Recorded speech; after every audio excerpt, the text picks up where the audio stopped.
finale. Ça s'est joué à quelques détails. Je pense que c'était un match de haut niveau ce soir. On a vu deux grandes équipes. Malheureusement, une seule va continuer le chemin des playoffs de ce mondial au Qatar. Félicitations aux Lions indomptables. Et désolé à nos éléphants, désolé pour le peuple ivoirien, on l'a pas fait, mais je suis fier des garçons. J'ai le sentiment qu'on a fait un bon match, une très bonne deuxième mi-temps. Voilà, ça s'est joué à des petits détails, mais c'est le football. Il faut sortir la tête haute, continuer de travailler, car je pense personnellement qu'il y a un bel avenir avec cette équipe de Côte d'Ivoire. Il y a un état d'esprit, il y a une âme, ça me plaît beaucoup. Voilà, mais déçu ce soir, mais dès demain, on est face et on avance. Oui, comme je vous ai dit, ce soir, le vestiaire de la Côte d'Ivoire est abattu parce que nous sommes des compétiteurs. Nous n'aimons pas perdre. Nous sommes des gens qui voulons vivre de grands moments comme des Coupes d'Afrique ou des Coupes du Monde. Mais ce soir, je n'ai pas l'impression d'avoir péché dans beaucoup de choses. Ça s'est joué à un petit détail. Mais ouais, c'était très serré ce soir. Pour moi, c'était un match, comme je l'ai dit précédemment, de haut niveau où ça s'est joué à des détails. Les deux équipes ont tout donné. On a vu des garçons faire les efforts, ne pas accepter de perdre. Après, ça s'est joué sur des petits détails, encore une fois. Mais sincèrement, on aurait été qualifié, que j'aurais été bien sûr l'homme le plus heureux ce soir. Mais dès demain, j'aurais oublié et je me serais remis au travail. Donc, c'est un long process, une carrière de joueur et d'entraîneur. Aujourd'hui, on a la tête, je veux pas qu'on ait la tête basse. On a un peu le regard dans le vague parce qu'on est déçu, c'est beaucoup d'efforts, c'est beaucoup de sacrifices.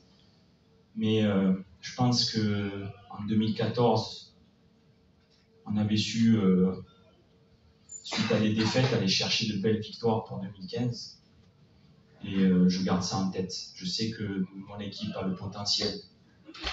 Donc, je vous dis ce soir déçu pour les garçons, parce que c'est un rêve d'aller faire une Coupe du Monde, déçu pour le peuple ivoirien qui forcément n'a plus connu une Coupe du Monde depuis 2014. Mais j'aurais un petit coup de gueule à pousser, mais plus tard, à la fin de l'interview, j'ai juste un petit message à passer, mais pas pour le continent africain, pour la FIFA. Ça sera après. Quand on essaie un peu de voir les 20 premières minutes de la Côte d'Ivoire et les 15 dernières minutes, on a l'impression qu'il y a eu une contre-performance mentalement face au Cameroun au début de la rencontre. Il y a eu un trop plein de respect face au longtemps. Est-ce qu'on n'a pas cette impression? C'est votre avis, je le respecte. Après, je pense que les 20 premières minutes, le Cameroun avait d'excellentes intentions, c'était très difficile. Ils avaient le monopole du ballon, ils avaient beaucoup de mouvements, beaucoup de qualité technique, pas beaucoup de déchets. On faisait les efforts, on avait l'impression, même si on était bloc bas, on avait l'impression de les contenir, ils n'étaient pas très dangereux. Sur l'action qu'ils ont, c'est voilà, une petite erreur qui se joue à pas grand-chose. Après, avec la qualité des joueurs camerounais, forcément. Mais non, je n'ai pas l'impression que mentalement nous ayons péché, sincèrement, et 15 dernières minutes non plus. Après, je pense que les organismes étaient fatigués, le match tous les 3 jours pour les deux. Hein. J'ai vu aussi des joueurs camerounais fatigués qui faisaient quelques erreurs techniques en fin de match. Donc c'était pas au mental, au contraire, on n'acceptait pas.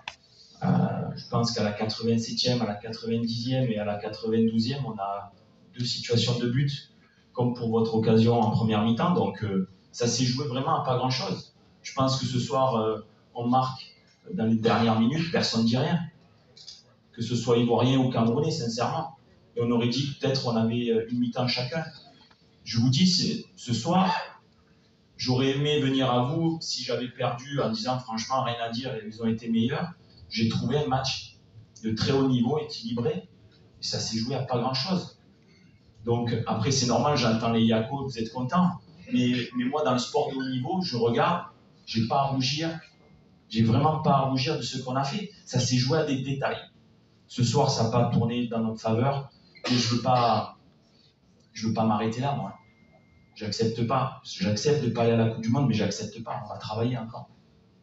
Non. As I said in French, I think it was two halves. One I think the first 30 minutes I give the advantage for Cameroon in the intention, in the ball possession, in the will to try to score. We were strong. The strategy was to contain them. We had an hybrid system, an hybrid with Odilon Kosunu, who was coming to form the block behind and able to push out in the midfield. So it was an hybrid system. But when we conceded the goal, I decided to change the strategy, to put Ibrahim Sangare, who was sick during all the camp. But we needed him in the field. And I think we did well, but even at the end of the first half, I was feeling we can do something tonight. And my feeling was all the way, all along the way, all the game, I had a feeling that we were able to draw or maybe to win. But for that, we had to score, and we didn't. Ok, merci. Non, j'ai pas la sensation d'avoir joué avec le Fremen. Déjà, je ne sais pas faire, et nos joueurs, on ne sait pas faire. Sincèrement, on n'a jamais parlé de venir faire un bloc, juste essayer de fermer, pas prendre de but. L'intention était de jouer. Comme je vous ai dit, je pense sincèrement, les 20-25 premières minutes du Cameroun, j'ai juste à dire bravo, parce qu'il n'y avait aucun déchet. Vraiment, il faut savoir, il ne faut pas toujours voir le verre à moitié vide. Je dirais, ils ont démarré un match tambour battant où leur intention, je pense, c'était de nous bouger. On a été costaud, mais en face, il y a des grands champions aussi. Il faut respecter ces deux géants d'Afrique. Donc, vous savez, c'est dans les intentions, dans la volonté de garder ce ballon, on a fait beaucoup d'efforts, mais on n'était pas forcément trop en danger. Si vous enlevez cette petite erreur, on n'est pas tant que ça en danger. On n'a pas la possession de balle, mais on est en bloc, on fait les efforts. Quand on récupère, on n'arrive pas à construire parce qu'ils nous pressent. Ils ont décidé de faire ça. Si on ne prend pas ce but, peut-être que la physionomie du match change. Ils vont peut-être sortir, se désorganiser. Voilà, ce que nous, à la fin, je demande à Willy Boli, avec ses 2 mètres, de venir peut-être devant pour mettre son nez, sa tête, ses oreilles. C'est comme ça. Mais vraiment, je tiens à dire, c'est pas nous qui, dès le début de match, on a joué timoré ou on était timide. C'est le Cameroun qui, chez lui, a été irrésistible du football UEFA en Europe. Mais on les laisse pour des Coupes du Monde, et je trouve que, voilà, j'ai eu la chance de faire une Coupe du Monde en 2018 avec le Maroc, mais on laisse chaque fois 3, 4 nations, 5 nations qui sont prêtes pour faire le bonheur du football mondial. Et ça me fait mal. Donc j'espère qu'un jour on changera ça. Je dénigre pas les autres continents, je suis moi-même français, européen, mais on tue le football africain. On le tue parce qu'il n'y a pas assez. Il y a 32 équipes. Il y a X poules. C'est pas normal que dans chaque poule, il n'y ait pas un pays du continent africain. Et ça, on a tous à y travailler pour éviter des matchs couperés comme ce soir. Qu'on les fasse, il n'y a pas de problème. Mais encore une fois, ce soir, le Cameroun, vous êtes en play-off, mais vous n'y êtes pas encore. Et c'est un véritable, quand je parle de marathon, on finit rincé. On finit, pour aller à la Coupe du Monde, on est épuisé parce que ces éliminatoires nous usent. C'est très dur. 5 pays sur 53, c'est même pas 9%. C'est 9, ouais, c'est même pas 10%. C'est honteux. Voilà, je voulais faire passer ce message et je vous le dis, si j'étais qualifié ce soir pour les playoffs, j'avais prévu de faire le même message. Bonne soirée. C'est la victoire, la qualification. Après, bon, les critiques, c'est le football, ça arrive, chacun analyse les matchs comme il veut. Voilà, nous, on est fiers de ce qu'on a fait ce soir, on est fiers d'être qualifiés et c'est ce qu'on va retenir et on espère que ça va continuer sur cette lancée. Ceux qui étaient au stade, bien entendu, ceux qui ont pu venir, mais aussi tous ceux qui n'ont pas pu rentrer dans le stade. Parce que c'était la victoire du groupe, certes, mais c'est la victoire de tout le peuple camerounais. Segundo, dar os parabéns a todos os jogadores, a todo o grupo de trabalho, aos que estiveram presentes e aos que não estiveram presentes por razões óbvias, porque de facto vocês viram aqui hoje, com esta manifestação, os jogadores que estiveram aqui perante vocês, que temos um grupo muito forte, do ponto de vista de caráter, de atitude e de querer fazer muita coisa boa dos camaradas. Alors comme sur le reste, juste pour eux, je voulais féliciter tous les joueurs présents lors de ce stage, tous les joueurs qui n'ont pas pu être présents pour différentes raisons lors de ce stage. Mais le plus important, comme vous avez pu le voir là, Certes, on n'est pas encore en Coupe du Monde, mais on a fait un pas pour aller dans la prochaine phase. Mais pour moi, en tant qu'entraîneur, ce qui est important, vous avez pu le vivre ici, c'est qu'on est en train de créer un groupe fort. On avait besoin de cette victoire. Ce groupe, il est fort, il vit bien, et on en a pour aller en avant, surtout pour les prochaines séances à venir. En tant que sélectionneur, je dois faire des choix. Les choix, c'est impossible de plaire à tout le monde, mais je fais les choix en conscience, tranquille, pour le bien du groupe. Il y a beaucoup de choses que moi je retiens de positif dans tout ça. C'est cette victoire, comme je vous l'ai dit, on en avait besoin, surtout pour positiver avant la CAN à la maison. Je vais toujours faire mes choix en toute transparence et pour le bien du groupe. Le groupe a répondu présent aujourd'hui dans un match difficile. Ils vous ont montré la façon dont ils vivent. Pour moi, ça c'est important. Ils sont tous concernés. Ils défendent tous avec fierté et honneur les couleurs du Cameroun. Et ça aussi, c'est très important en tant qu'entraîneur, d'avoir un groupe comme ça qui sont prêts à mourir sur le terrain pour défendre les siens. Et c'est ça mes choix que j'ai fait jusqu'à aujourd'hui. Tout d'abord, je sais que là, on a fini premier du groupe. Mais lorsqu'on a eu cette défaite en Côte d'Ivoire, vous avez su critiquer l'équipe, mais vous n'avez jamais parlé les conditions de pourquoi l'équipe n'a pas pu évoluer comme elle le prétend. Aujourd'hui, dans notre stade, avec cette belle pelouse, on a fait les 35 premières minutes de haut niveau. Et ça, personne ne l'a rehaussé au premier match. On a joué sur un champ de patates. Personne n'en a parlé. Vous avez retenu que le résultat. Et ça, c'est dommage. Alors, tout d'abord, il faut qu'on constate qu'on n'a pas joué contre une équipe, avec tout respect pour tout le monde, de deuxième plan du continent africain. On a joué contre une grande équipe aujourd'hui. La Côte d'Ivoire est une grande équipe, une grande nation du football mondial. Si vous pouvez le constater, leurs joueurs, la plupart jouent dans des grands clubs.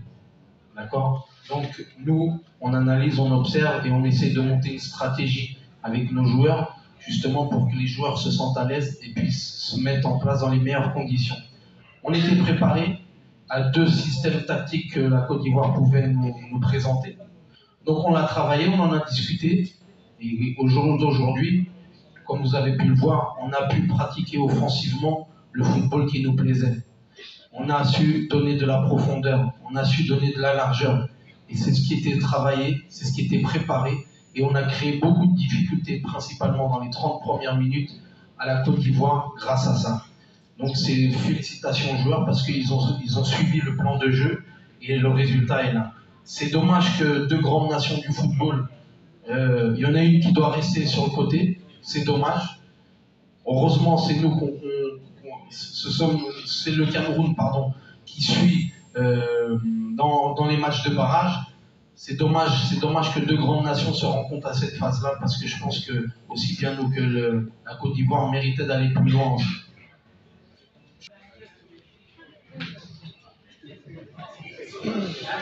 Tout simplement, le coach nous a demandé de jouer notre football, d'être concentré à 100% parce qu'on sait que c'est une grande équipe en face avec des grands joueurs qui jouent un bon football aussi, mais on était à la maison, on se devait d'être fort sans ballon et d'être fort avec le ballon. C'est pour ça qu'on a bien entamé le match, on a fait 30 premières minutes, après on a dû s'adapter parce qu'ils ont eu un changement tactique qui nous a un peu dérangé, mais le plus important c'est qu'on ait gardé notre cage inviolée et qu'on ait pu gagner ce match. Ma frontalité, mais je dois même pas répondre à une question comme ça parce qu'elle n'a même pas lieu d'être. Lors de la conférence d'avant-match, je l'ai dit, c'est dommage qu'il n'y avait pas autant de personnes avant le match dans la conférence de presse d'avant-match et je le dis. Je pense qu'il est temps un peu de changer les mentalités, c'est-à-dire que où on est Camerounais ou on ne l'est pas. C'est-à-dire, nous on recherche tout le temps la petite bête. Au lieu de valoriser les choses positives, on recherche tout le temps la critique. Et je pense que si le football camerounais veut redevenir ce qu'il était dans le passé, il faut qu'on s'unisse tous derrière la même chose. Donc là, si vous étiez informé par rapport aux informations de Choupo-Moting, vous savez pourquoi, quand est-ce qu'il a rejoint le groupe et pourquoi il n'a pas été titularisé aujourd'hui, c'est tout. Notre système préférentiel, c'est un 4-3-3. Nous avons des joueurs très bons sur les côtés, des bons attaquants, des milieux de terrain aussi de référence. Donc moi, je préconise beaucoup le 4-3-3. comme vous pouvez le voir aussi, quand les joueurs viennent de leur club, on fait beaucoup de travail de récupération. Ils viennent 2 ou 3 jours avant un match. Donc nous, on se préoccupe beaucoup avec la récupération physique et mentale des joueurs. On a très peu de temps pour travailler. Mais nous, au niveau stratégique, c'est vrai que par rapport aux dynamiques qu'on essaie de donner, si vous voulez, en structure, c'est un 4-3-3, mais avec la dynamique qu'on donne, on donne beaucoup plus qu'un système.